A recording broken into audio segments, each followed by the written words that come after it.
범고래는 인간을 공격하지 않는다? 범고래는 높은 지능과 뛰어난 신체 능력으로 바다 생태계 피라미드 최상위에 있는 생물입니다. 무엇보다 협동 생활을 하기 때문에 자신보다 더 뛰어난 포식자라 할지라도 함께 사냥하는 모습을 자주 볼 수 있습니다. 이처럼 뛰어난 지능과 사회성으로 별다른 무기가 없어도 바다의 상위 포식자로 군림하고 있는 것인데요. 영문 이름이 킬러 웨일인 것만 봐도 매우 흉폭한 포식자라고 할 수 있습니다.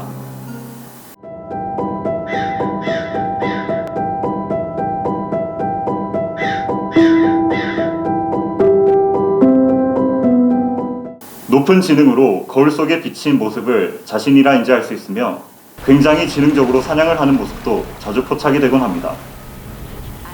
해변에 있는 물개나 바다 사자 등을 육지로 돌진하여 낚아챈 후 바다로 돌아가기도 하며 물개를 사냥하는 과정에서 상처를 최소화하기 위해 공놀이 하듯이 던지거나 들이받아 기절시킨 후 식사를 하기도 합니다.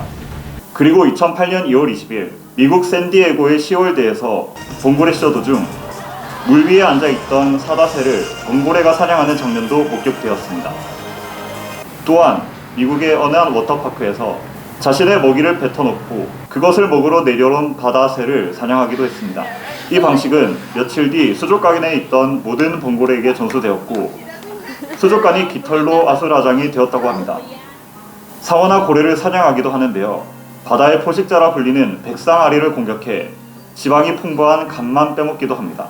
이렇게 범고래는 바다의 최상위 포식자임에도 불구하고 야생 상태에서는 인간을 잡아먹거나 공격하지 않습니다. 오히려 친근하게 굴기까지 하죠. 이건 다른 동물들과 비교를 해봐도 굉장히 특이한 경우입니다. 야생 범고래가 인간을 확실히 인지한 상태에서 공격한 사례는 아직 한 건도 보고된 적이 없습니다. 물론 몇 가지 인간을 공격한 사건은 있었지만 어디까지나 인간이 타고 있던 서핑보드, 배, 생선이 든 가방을 호기심이나 먹이로 오인한 경우의 하나입니다. 배를 공격했던 범고래도 인간이 물에 빠져 인간이란 것을 인식하고 나면 공격을 하지 않습니다. 그럼 범고래는 왜 사람을 공격하지 않을까요? 여기엔 많은 가설이 있습니다. 첫 번째 가설, 범고래는 부모에게 배운 먹잇감만 먹기 때문에 인간을 공격하지 않는다? 범고래 중에서는 물개를 먹는 범고래와 그렇지 않은 범고래가 있어 나오게 된 말입니다. 하지만 범고래 사체의 위장을 분석해본 결과 범고래는 개, 수달, 사슴, mus, 말 등 생소한 생물들도 먹이로 삼았습니다. 애초에 포식동물이 먹이를 가리는 경우가 드물기 때문에 이러한 가설은 틀렸을 가능성이 매우 높습니다. 생소한 생물들도 먹이로 삼는 마당에 인간만 예외라는 것이 이 가설의 신빙성을 떨어뜨리고 있습니다. 두 번째, 인간과의 접촉이 없어서다. 범고래가 추운 극지방에 많이 사는 것은 사실이긴 하지만 전 세계 바다에 분포되어 있기 때문에 인간과의 접촉이 보기 드문 편이 아닙니다.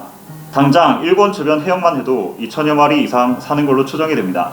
세 번째, 로마 시대 로마 함대가 범고래를 학살했다? 인터넷에 떠도는 가장 많은 소문입니다.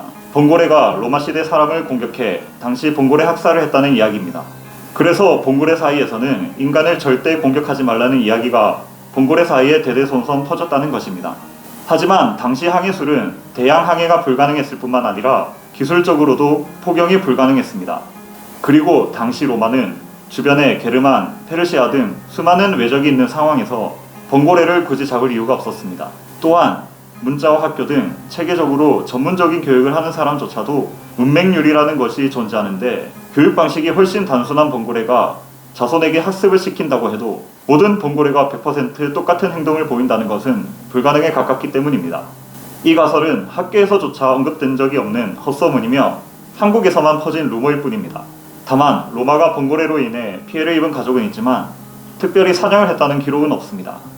네 번째 가설, 인간 고기는 맛이 없다. 현재까지 보고된 사례 중에 인간을 맛본 범고래는 단 한 마리도 없습니다. 그리고 대부분의 맹수들이 인간을 잘 공격하지 않는 이유 중 하나인 인간의 채취 때문이라는 가설이 있는데요.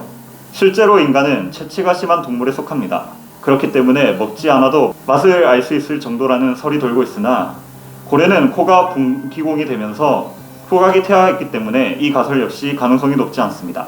그리고 이러한 가설들이 범고래가 인간을 공격하지 않는다는 이유를 말할 수는 있어도 먼저 다가와서 친근하게 구는 행동에 대해서는 설명을 하지 못합니다. 결론적으로 범고래가 인간만 공격하지 않는 이유를 확실하게 설명할 수 있는 이론이 없습니다. 물론 수족관 같은 곳에서 오랫동안 스트레스를 받은 범고래가 인간을 공격하고 죽인 사례는 있습니다. 하지만 이런 공격 사례에도 인간을 잡아먹었다는 사례는 단 한 번도 없다는 점입니다. 과연 봉고래는 인간을 대체 어떠한 존재로 보고 있는 걸까요? 오늘은 봉고래가 인간을 공격하지 않은 4가지 가설에 대해서 알아봤습니다. 아직까지도 그 이유를 정확히 알 수 없다고 하는데요. 여러분들은 어떤 이유 때문이라고 생각하시나요? 오늘 들려드린 이야기가 흥미로웠다면 구독과 좋아요 그리고 알림 설정까지 부탁드립니다.